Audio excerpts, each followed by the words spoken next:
Greetings and welcome to South Africa Unfiltered.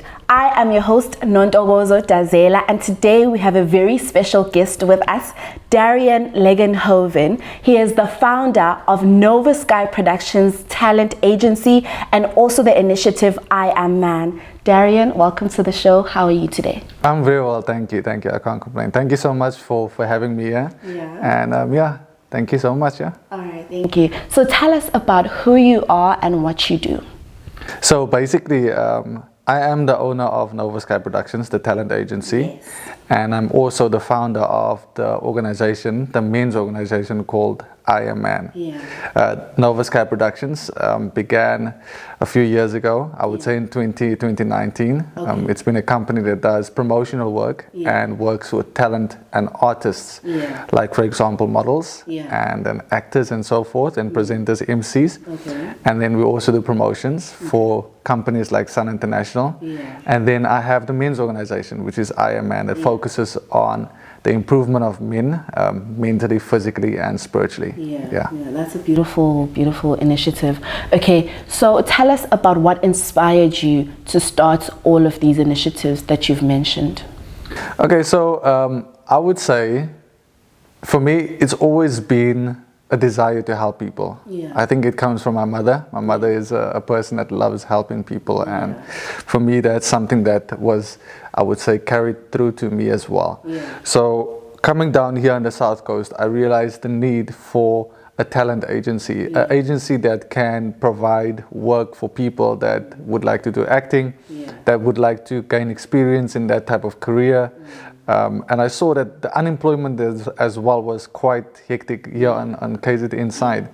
So that was the one reason that inspired me to actually create this type of job opportunity for people. Since I am a model myself, I have friends that are models and were models too. So for me, seeing that I could be something for them and help them in the industry as well, that's where it came from. That's from Nova Sky Productions. When it comes to I Am Man, that's a little bit more personal, that one day. I grew up without, I would say, a father figure that I would say was really a good example of a dad. You know what I mean? He did have his good parts, but then he also had his bad parts as well.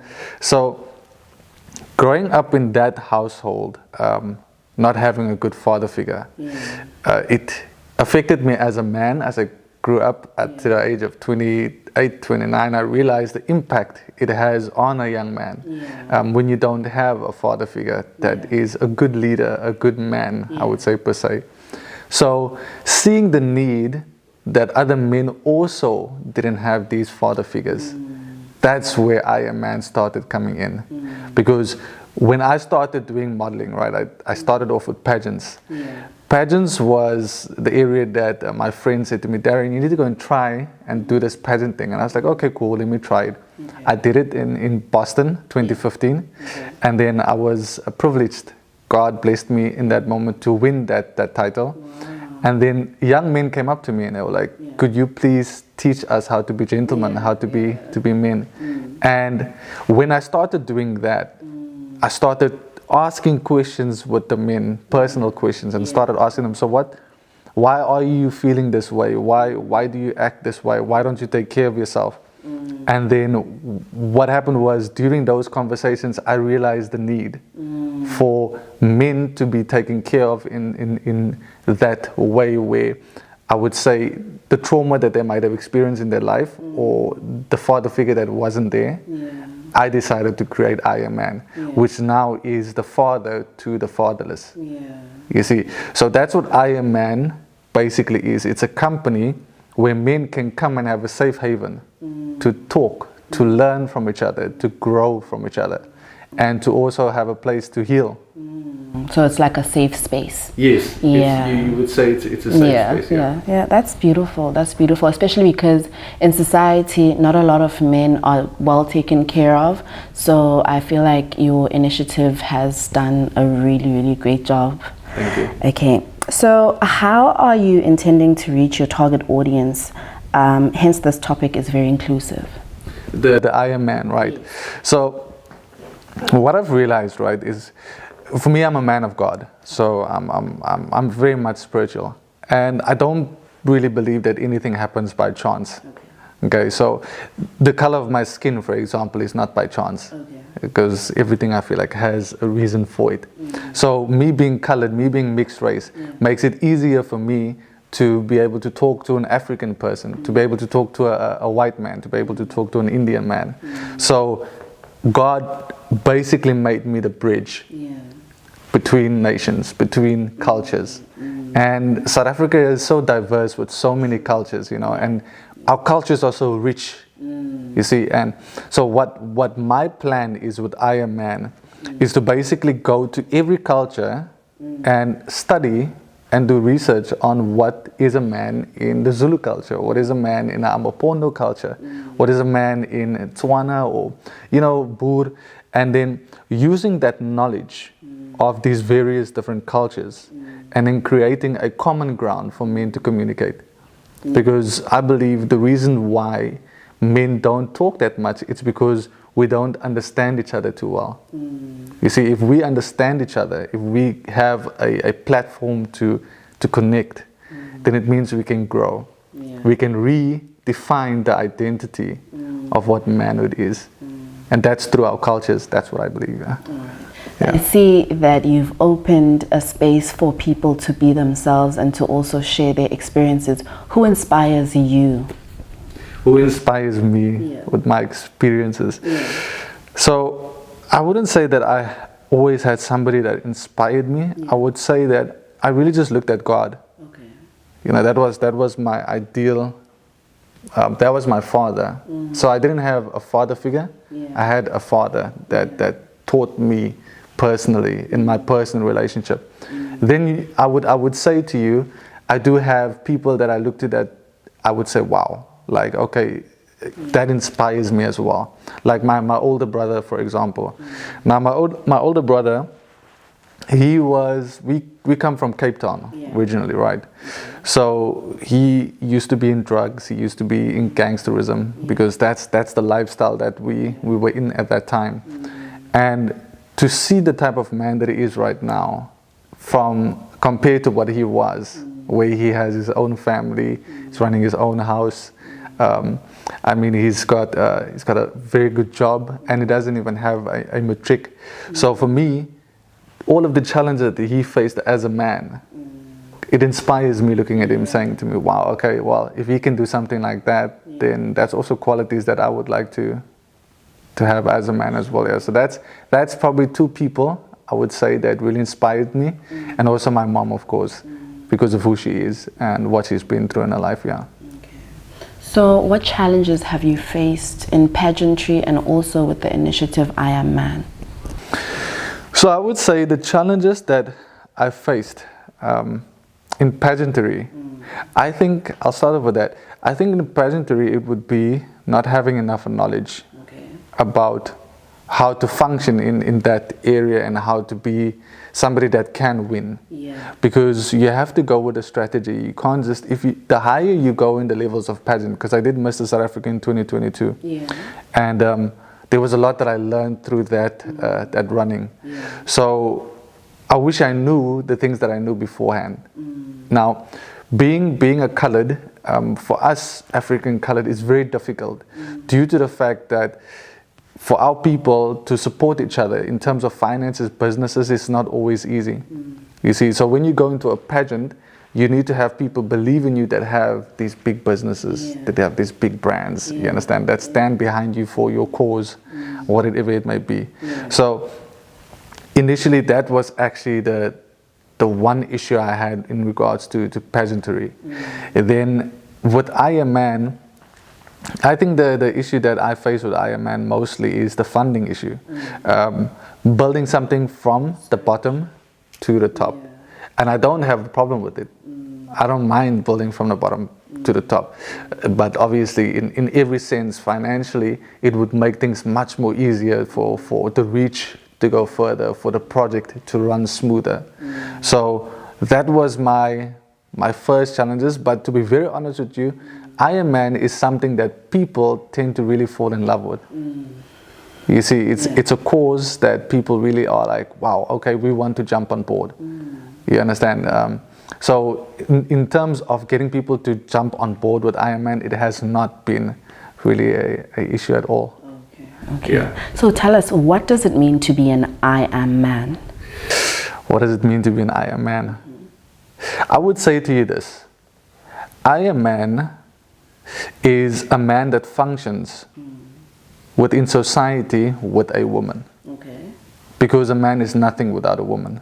Okay. You understand? We have to understand that a man becomes complete with a woman. That's what I Am Man is there for, even publicly.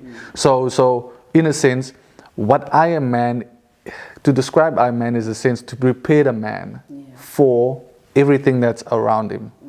So society, a man within himself, he needs to be prepared so that he can be a betterment for society. And society, that includes the woman, that includes the children, that includes his brothers, that includes his sisters, that includes nature itself. So companionship and surroundings. Yes, because as much as when you are a man, immediately you have responsibilities. Yes, true. Your responsibilities is to take care of whatever surrounds you, and that is looking after nature, looking after your people, looking after the ones that you love. Yeah, so if that kind of explains in a little sense what I am. Yeah. No, I get it. So talk us through what prompted you to start the modeling agency Nova Sky Productions. So as I said, here on the south coast, on the lower coast, our people, I would say also Eastern Cape, our people tend to go to Johannesburg or to Cape Town or to Durban, the big cities, to go out and discover their careers in these talent agencies. Now for me, the way I look at it is, I don't want our people to leave our areas, because if they leave our areas, then the talent leaves, which means the economy doesn't grow for our Eastern Cape, for KZN. So that's basically my idea, and my vision is to create a industry here, you understand, where nobody needs to go to Cape Town or to these different areas, but they start coming here, where this economy will grow, then the employment will grow. And that's basically my idea of starting this Nova Sky Productions, this talent agency, to create employment for our young people and for our people around here. And to also let people know that we also have talent, hey? Yes. Yeah. 100%, yes, yeah. All right. So what can people who are interested in modeling do to be trained in your agency? What can they do to be trained in my agency? Well, I suppose get in contact with us. Okay.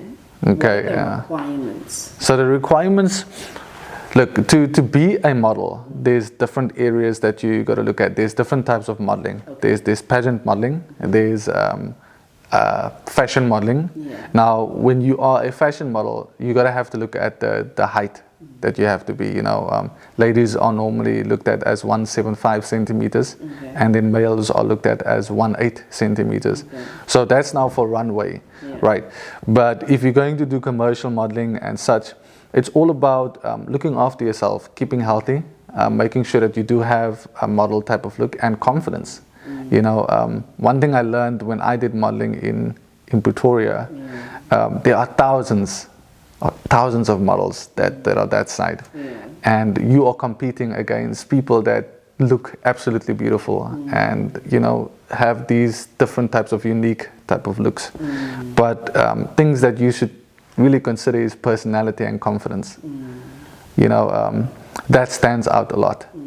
So I would say to inspiring models is take risks, go out there and be yourself, be unique, because that's what we South Africans are. We're unique. You know what I mean. Stay true to that. Stay authentic. You see, and then you have to consider the fact that if you are looking to go to the runway side of things, you have to have certain requirements, which is the heights, and making sure that your body is looked after well. Of course, yeah. All right. So talk us through your accolades and how that has grown you as an individual. Okay, so 2015, I did my first pageant, which was Mr. Boston. Yeah. And through the grace of God, I won that one. That was my first one. It was your first and you won. Yeah. Wow, okay. It's crazy, right? Yeah. My friends were the one that they pushed me to do it. They're like, hey, Darion, why don't you try this? Yeah. And it was quite weird for me to hear it from my friends, because my friends are like, you know, we guys, so guys don't normally talk about pageants. True, you know, because there's the stigma, there's this thing about pageants. So then they were like, no, dude, you should try it. So I was like, okay, cool, let me give it a shot. Yeah. Then they supported me in it, and then, as I said, I won the 2015 one. That one just started off the kick-off of me taking care of myself as a man. You know, all of these things actually play a big role in how I am where I am right now. So the kickoff started where the ball started rolling there, where I Am Man started. And then we moved to 2019. 2019, I came to the South Coast, back from Pretoria. And then I entered Mr. Port Edward and Miss Port Edward. And through the grace of God, I won that one as well. Yeah, and that one was quite a big one, because the person that was in charge of the event was Mimi Katsi, if I'm not mistaken. She was very well connected with celebrities and you know, these types of people. So that in itself gave me also a area of relationships that I started seeing. Okay, this is who I can speak to here, and so forth. Networking as well. Yeah. So then from there, I stepped to Mr. South Africa, right, which was in 2022. That's when the ball game started changing. This is when I needed to start really investing in seeing what can I do to not only enter this pageant for myself, but also use it as a platform to bring eyes to the South Coast. You see, so that's what I did. 2022, I entered Mr. SA. And I entered with the initiative I Am Man. So I Am Man was now backing me as this project that I'm running for this pageant. And I have to say, I did very well. To a degree where I had partnerships like BMW Shelly Beach. I had them drive me to Durban to go to radio stations to go and speak about I Am Man and so forth. I did school attendances where I spoke to the kids about manhood, you know. And then now we are in 2024, where I did enter one of the biggest top model competitions in South Africa, and I was a finalist in that one as well. So that one happened now in August, and it was huge. So coming back from that, I did now this event that I'm currently hosting now, which I'm partnered with Mercedes and Wildco Sun, and I'm partnered with another cigar company, and then also Singleton Whiskey. So looking at all of these things that took place, looking at that common line, all of this was, in a sense, building the brand I Am Man, and also building my name and my brand awareness. So taking part of these pageants created a space for me to get accreditation. So becoming Mr. Boston, becoming Mr. Port Edward, being a semi-finalist in Mr. South Africa, gave people the confidence in the type of man I am. So when I approached them, they would be like, okay, we'll have a listen to you now, because we can see the accreditation that you have and the fact that you are an entrepreneur as well. So leading to the I Am Man, the official launch now of I Am Man, that's happening on the 26th of October this year. Where is it happening? It's happening at Wildco Sun. So this event, it's quite interesting, and it's something that I didn't know that was going to happen to this degree, but now it is. So 2022, as I said to you, that I Am Man focuses a lot on culture. And I had the privilege of meeting the royals, the Zulu royals from Kwanzamakwe, the king from that side. And then I also met Prince Langenhoven Zulu. And they invited me because I was part of the Mr. SA running, of course. And they wanted to see what I Am Man is. So then I sat down with them and I had the cultural meal, and they explained to me a little bit about manhood from their side as well. And due to that relationship that I built there, Now they are coming to the event, which is being hosted on the 26th. You see, of October. Yes, and then I've also now spoken to the Amapondos, the royals from their side as well, and they will also be attending. Wow. But not only that, the event itself is focused on men of excellence. Yeah. You see, so the idea that I had was, if you bring men who have successful businesses, wise men who have status, who have royal status as well, put them under one roof. You understand? And see what comes out of it. Yeah. For me, if the one thing that says in the Bible, surround yourself with wise men and you become wise. Yeah. You see, surround yourself around successful men and you'll become successful. So for me, that's what ideally this event is about: creating success from each other, building with each other, building relationships. From the Boer man meeting the royal Xhosa or Amapondo guy and seeing, okay, what does manhood mean to them? Yeah, what does manhood mean to us? And now that we understand manhood, can we talk business? Yeah, yeah. Can we talk? Let's talk about how can we build on this land? How can we work together? How can we improve our communities? So ideally, that's what I'm looking at when I'm doing these events. Yeah, and also focusing on our youth, as we have the kids coming through as well, the different schools, to come and see the beautiful vehicles that Mercedes will be showcasing. Yeah, Okay, nice. and you know what's crazy? So many of these kids, maybe in the Eastern Cape or even in our rural areas, have never ever been in a car that has that type of car that's probably like 5 million rand. They've never been in something like that. True.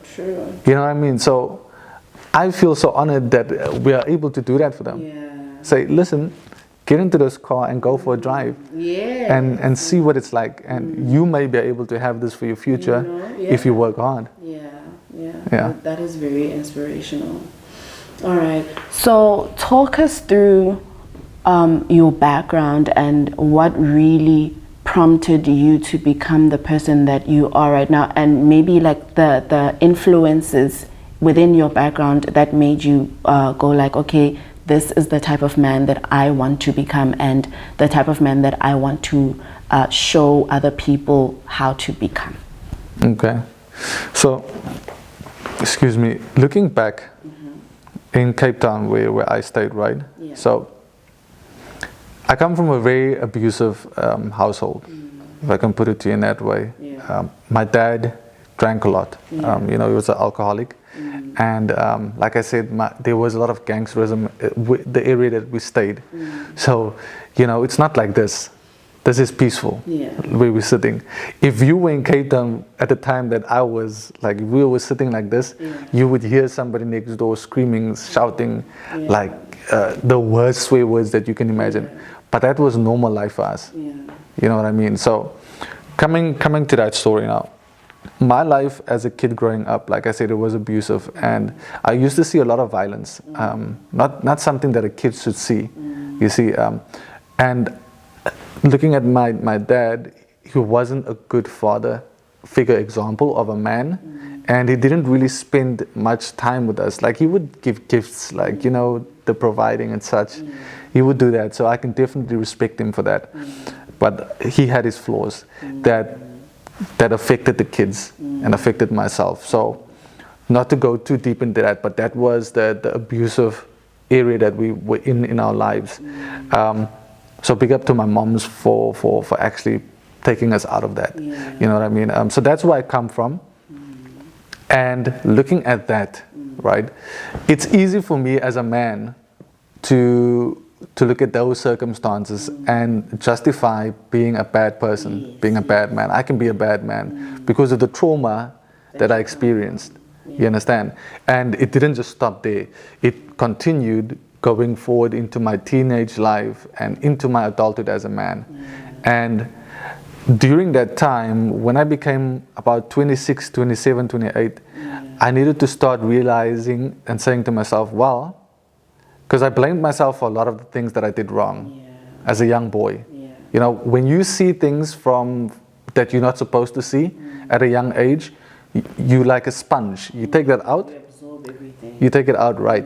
And then when you go into the world, when people start squeezing that sponge, it just automatically comes out. So you project all your insecurities Yes, onto exactly. people. Exactly, 100%. All the trauma, all the insecurities. And unfortunately, not everybody goes through those circumstances, so they don't understand what's going on with this kid. Yeah. You see, so to give you an idea, I got expelled from primary school when I was young. What? Yeah, I got in so many fights when I was in primary school, in high school as well. But then things started shifting when I really got close to God, with my character. Yeah. So, like I said, growing up, these traumatic experiences had its effect on me as a young man. And you start blaming yourself, and you start taking yourself away from everybody else, and you feel guilty for who you are. But then God made me realize that you can't be to blame for the circumstances that you come out of as a man, but you can be to blame for what you do after that. So when you start realizing, okay, I need to make a change, right? I need to heal. Then you need to put that in action. You see, so I realized that I needed to heal. I needed to work on myself. I needed to build on myself. I needed to forgive myself, which is one of the most important things, because of the actions that I did in my past.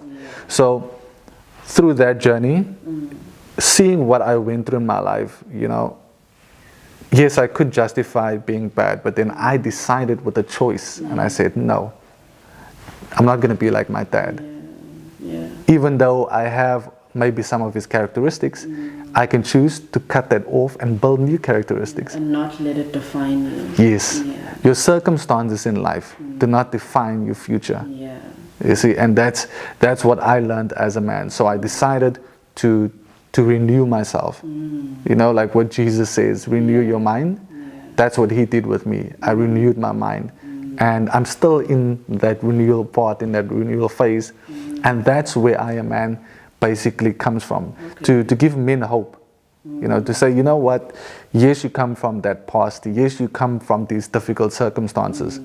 And if you see where I come from, what the areas of my life that we had poverty, that we had abuse, that we had all of these types of things, but yet look at where I am now. Just because of a choice that I made, and I said, I choose to be a better man.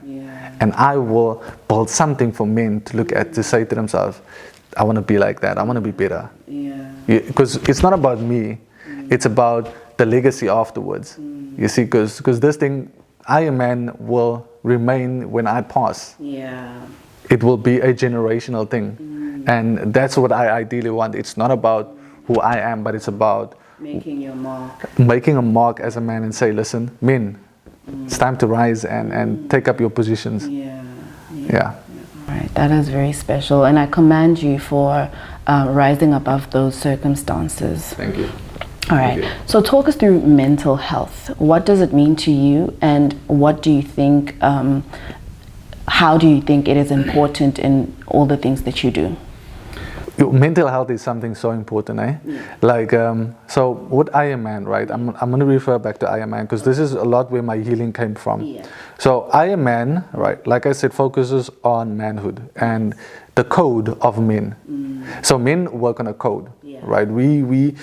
If it's in our instinct to protect. It's in our instinct to provide. It's in our instinct to lead. You see, so coming back to mental health, right? I asked this question: do you understand that? It's a statement where I say, do you know your value, or your mind is the highest level of currency in the world? Your mind, right? And then you ask me the question, what do you mean by that? Right? So I'll give you an example. If you take a house, right, and just put it in parallel to a mind, right? Your mind, right? If you had to put R1 million in your house, like right now, if we had to put R1 million in this house, what would you do to make sure that that R1,000,000 is secure. Yeah, so you'd have security, you'd have dogs, you'd have all of these different types of alarms to make sure that nobody comes in this house to steal. Right? So now I'm going to take you to something a phrase that is normally used, that in the graveyard, there's so much money in the graveyard that people can't even explain it. And why do I say that? Because so many dreams were never reached. Because of the people that didn't pursue what they believed in. You understand? So coming back to mental health. Mental health is so important because if you start to understand that your mind is more valuable than that R1,000,000. You understand? Because in a split second you can change your life. You can be like, okay, I'm going to change my mentality and I'm going to start working. And in 5-10 years time, I'm going to be a millionaire. You can work towards that. But if you allow people to come into your house and say, you can't be a millionaire. You understand? That's not protecting your mental health. You see? So men, for example, how I started learning how to protect my mental health was self-love. I needed to learn, okay, if I love myself, then I'm not going to allow just anybody to come and convince me that my dreams isn't worth fighting for. You understand? If I love myself, then I'm not going to just allow anybody to tell me that I'm not good looking. So before somebody even approaches me, I've got security measures to say, okay, if you want to come and be part of my life and to understand who I am, I need you to earn my trust. Mental health, earn my trust. We allow people to just come into our house. You understand? In our mind house. So it comes back to that thing of limit the access to who has access to you. And your mental health is definitely your wealth as well. Yes, 100%. It's the highest level of currency that you have, mental health. So that in mental health was learning how to love myself. What does it mean to love myself? You know, when God says, treat others the way you want to be treated, love others the way you want to be loved, then that means that you need to learn how to love yourself first. The Bible says, love your neighbor as you love yourself. So how can you love your neighbor if you don't love yourself? If you don't know how to love yourself, then you're going to keep on loving people in a toxic way. You see, if you love people in a toxic way, it's not really good. So you need to first understand, okay, what does it mean to love me? And if I love me right, how would I want to, if that person is next to me, right, and I want to be treated a certain way because I know what it feels to be loved, then I'm going to treat that person that way as well. So yes, that is basically, that's one of the pillars of I Am Man. So I Am Man's got 7 pillars for mental health and for understanding manhood of the manhood thing of I Am Man. So what piece of advice would you give someone like our viewers who are watching on being a man and what it has done for you? I would say being a man, right? It's a journey. You know, don't be hard on yourself in trying to understand every degree of the modern man today, because it's very difficult. You see, I would say do the simple things. You understand? Like, for example, being a man with these pillars is try and lead in one aspect in your life. Whether it be yourself, whether it be your nephew, your little ones. And if you're going to lead in a good way. You see, provide. Provide in it doesn't always need to be provision, because we know as black men and colored men, it's very difficult with the economy these days. So for us to provide, it's something that's hard. You know what I mean? But providing doesn't just mean that you provide physically. You can provide mentally as well. So what does that mean? If you want to step into that manhood area, you can provide spiritually in terms of guiding spiritually. Like if small little kids come up to you, you talk to them and you're like, hey, that's wrong. That's providing. You're providing guidance. You see, We've got respect, obviously, respecting our people, respecting nature, and we've got protecting, making sure that we protect our loved ones. You see, our women, we need to protect our women. We need to protect them mentally. We need to protect them physically. And then creating. Men can create. Yeah. And I feel that we've been taught to sit back and let everything be created for us. But once you understand that it's not your skin color that determines your intelligence. Yeah, it's not your hair that determines your beauty. Yeah, it doesn't, all of these things that we've been taught about ourselves to contradict us. They say, okay, no, our culture doesn't make us intelligent, or our culture doesn't make us rich. No, it does. You see, so believe in yourself. Believe that you can create. You can maybe be the next guy that creates the next electric car or something like that. So why have we stopped creating as men, you know? So I would say, and then lastly, I would say love. I'll give you an example. So I stay with my nephew, right? My nephew taught me a lot being a little one. And it's funny to say that a grown man can learn from a small one, and which is true, because when you start being humble and you humble yourself, you start being able to learn from others. You see, so I looked at him and I took the opportunity to learn and watch how I can be a better man. So for example, I used to have a lot of anger that I had to deal with because of, you know, the past that I spoke to you about. And that anger obviously was something that was inside of me that was always there, and I needed to learn how to control it. So with my nephew, there were times that, you know, he would do something that would really just make me so furious.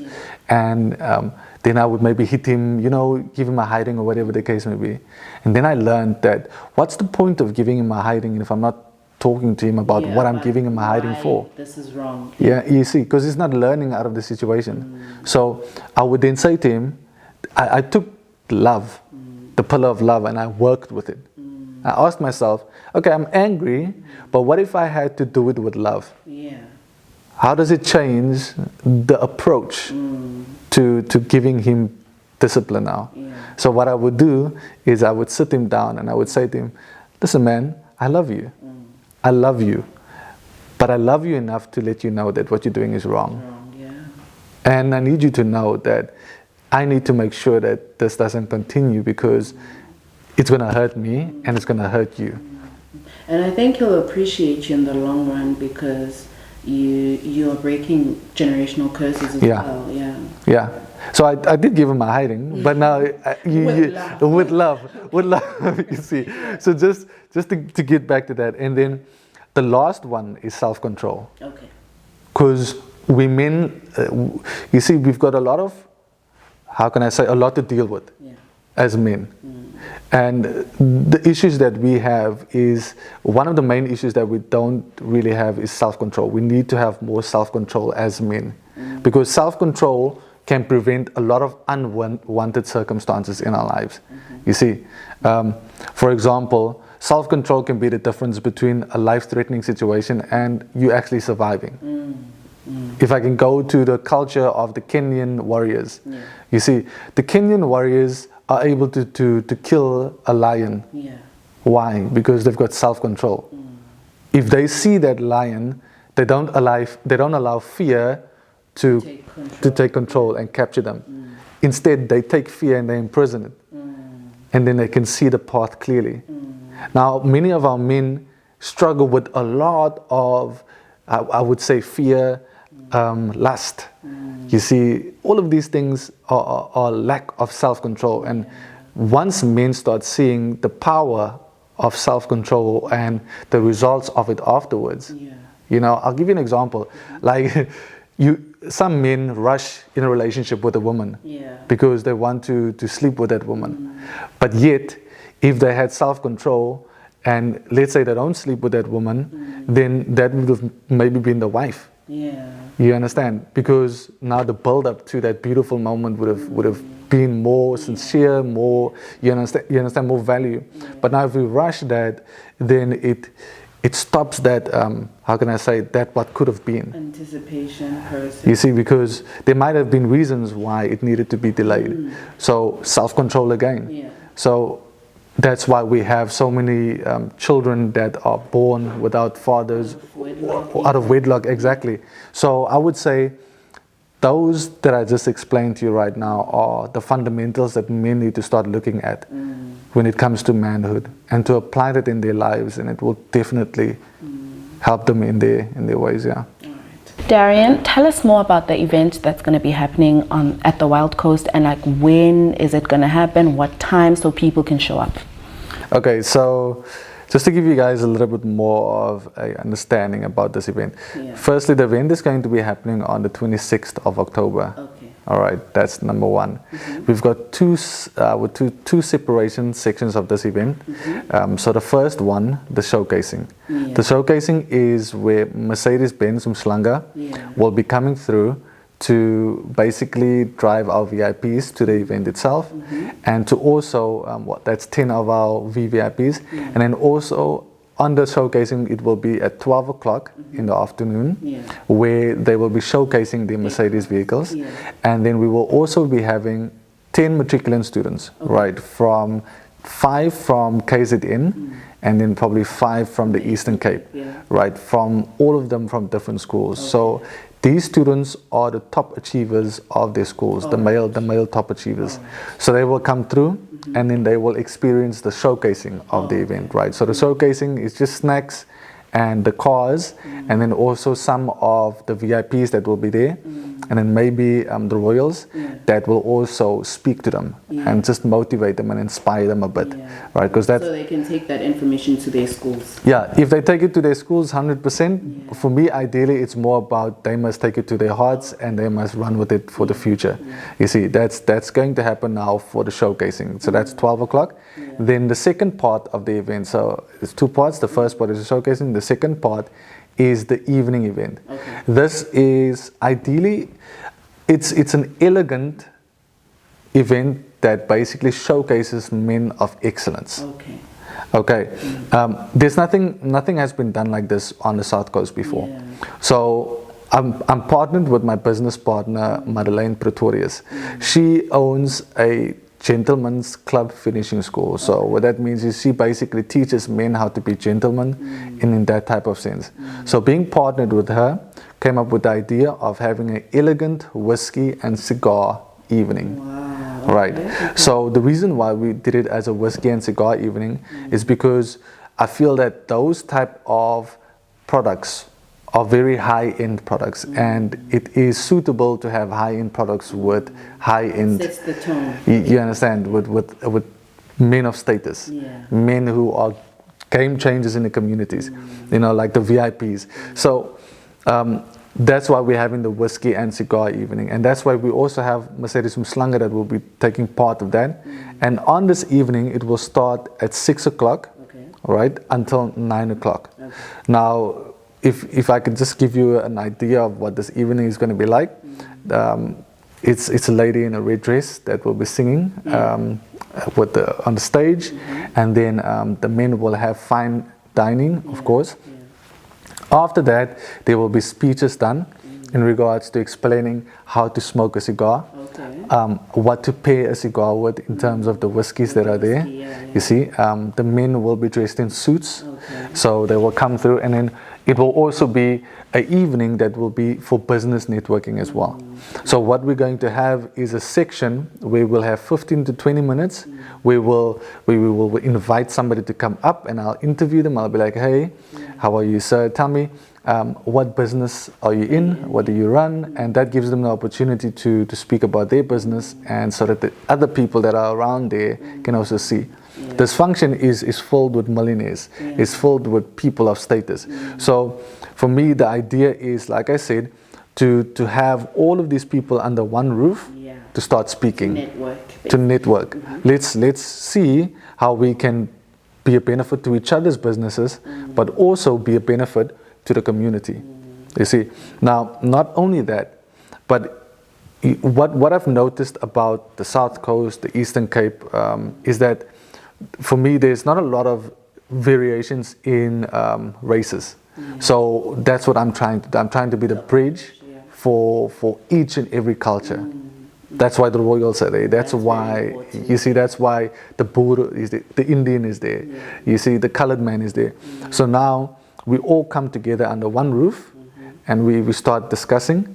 And this is just the first of many, of course, because for me, initially, this event is to create that platform and then see what can we do with this platform. What can we do to better the community, projects of the community, projects like, for example, Iron Man. Since it's the launch of Iron Man and the Gentleman's Club, it's important for us to make it known to them what we are striving to do as Iron Man, what our plans are now for the coming months, and to see if they would like to invest or if they would like to be part of this growth of Iron Man itself, and become members of it too. Wow, that seems like a very fascinating event, and congratulations. Thank you, I really appreciate it. Thank you so much. Right. So how do people get in touch with you? How do they reach you on the socials and everything like that? Okay, so we have our Iron Man official social media, which is Facebook. We have TikTok. Then we also have Instagram for Iron Man as well. So you can contact us through that, and we also have our emails and our website there for you to contact through there. We've got Nova Sky Productions, which is Facebook as well, and Instagram. So you can also contact us through the social media platforms via that. Your handles are like Nova Sky Productions, or do you have like special? Nova Sky Productions is the one, right? And then Iron Man on Instagram is Iron Man Official. All right, you can see us there on Instagram, and then also on TikTok it's Iron Man, where you can find us as well, and then the same thing on Facebook as well, All right, and to our viewers back at home, thank you for watching South Africa Unfiltered. Every Friday, catch us on YouTube. Don't forget to subscribe, like, share, comment, and engage with our content. We appreciate you for watching. Thank you. Bye.